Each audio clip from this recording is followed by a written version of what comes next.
আসসালামু আলাইকুম। অনেকে আমরা বসে যখন থাকি কথা বলি আমরা পা নাচাই, পা নাড়াচাড়া না নড়ে, মানে অলওয়েজ বা পা এইভাবে এভাবে করে সে নাচাচ্ছে, কিন্তু সে কিন্তু জানে না সে অবচেতন মনেই কিন্তু এই কাজটা করে, কথাও বলছে আবার পা নাচাচ্ছে। আপনারা নিশ্চয়ই এরকম দেখেছেন কিংবা নিজেরও অনেক সময় হতে পারে।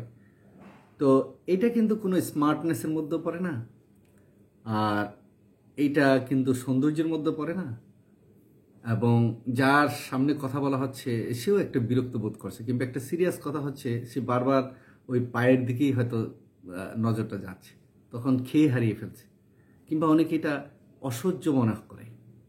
কিন্তু আপনি পা নাচাচ্ছেন, আপনি কিন্তু বুঝতেছেন না যে আপনি পা নাচাচ্ছেন। বাসার কেউ হয়তো আপনাকে কখনো সাবধানও করেনি, আর আপনি সাবধান হতে পারেননি, কিংবা কেউ যদি সাবধান করে থাকে তাহলে হয়তো আপনি অভ্যাসবশে আবার করেন। কিন্তু এটা যদি বারবার কেউ বলে যে তোমার এটা কিন্তু একটা মুদ্রা দোষ, এটা তো ভালো লাগছে না, তুমি পা নাচাচ্ছ, কথা বলছো, এটা আবার যদি মুরব্বীদের সামনে একজন জুনিয়র এরকম পা নাচিয়ে কথা বলে, তো সেই মুরব্বী একটু অস্বস্তি বোধ করবে, বেয়াদবের মতো বলবে যে কি বেয়াদব খেলে পা নাচাচ্ছে।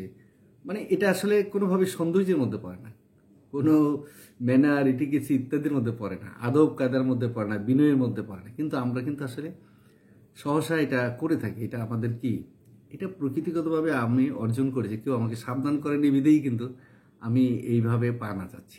তো এটা একটা মানে মুদ্রা দোষ। এটা একটা প্রকৃতিগতভাবে এক একজনে এক এক রকমের দেখবেন। কেউ হয়তো দেখা যায় যে আহ, বিভিন্ন রকমের অঙ্গভঙ্গি করে, হ্যাঁ। কেউ দেখা গেল যে ক্ষমাখাই ঠোঁট নাড়াবে, কেউ হয়তো নাকটা ঝাড়বে, কেউ হয়তো শুধু এরকম করবে, কেউ হয়তো মাথায় হাত দিবে। হ্যাঁ, এক একজনের এক একটা মুদ্রা দোষ আছে। আবার কেউ হয়তো দেখা যাবে যে আঙ্গুল নাড়ছে, খালি আঙ্গুল নাড়ছে, কিংবা মুখ একটু খুঁড়ছে, অর্থাৎ এটা মুদ্রা দোষ। তার মধ্যে যে পা নাচায়, এটা মানে অনেক বেশি বিরক্তিকর।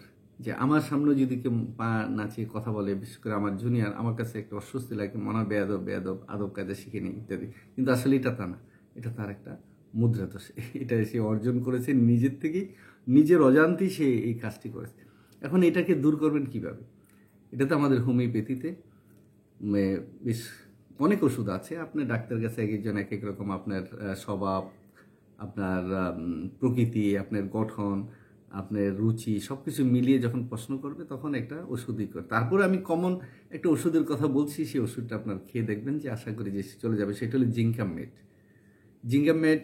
আর এটা ভালো আরেকটি ওষুধ আছে গ্রাফাইটিস, সেই গ্রাফাইটিসটাও যদি আপনারা খেয়ে দেখতে পারেন আশা করি যে ভালো হবে। আর সবচেয়ে বড় কথা হলো এই মুদ্রা দোষটা দূর করার জন্য যদি আপনি খেয়াল করে থাকেন যে আপনার এই দোষটা আছে, তাহলে আপনি একজন হোমিওপ্যাথি ডাক্তারের কাছে গিয়ে এই সমস্যার কথা বলেন। আশা করি তারা একটা ভালো ওষুধ দেবে এবং মানে অচিরেই আপনার এই সমস্যাটার সমাধান হয়ে যাবে। নিশ্চয়ই আপনি একটা অস্বস্তিকর পরিবেশে পড়বেন না। কোনো সিনিয়র লোকের কাছে যখন কথা বলবেন বসে, তখন পা নাড়াবেন না, ভালো লাগবে।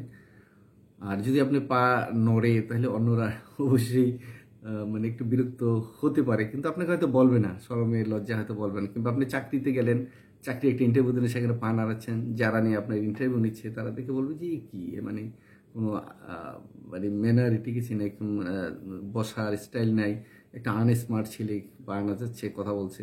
তাতে হবে কি আপনার প্রতি তাদের যে একটা ভালো দৃষ্টিভঙ্গি থাকবে সেটা না হয়ে দেখা গেল যে আপনি ডিসকোয়ালিফাই হয়ে গেলেন।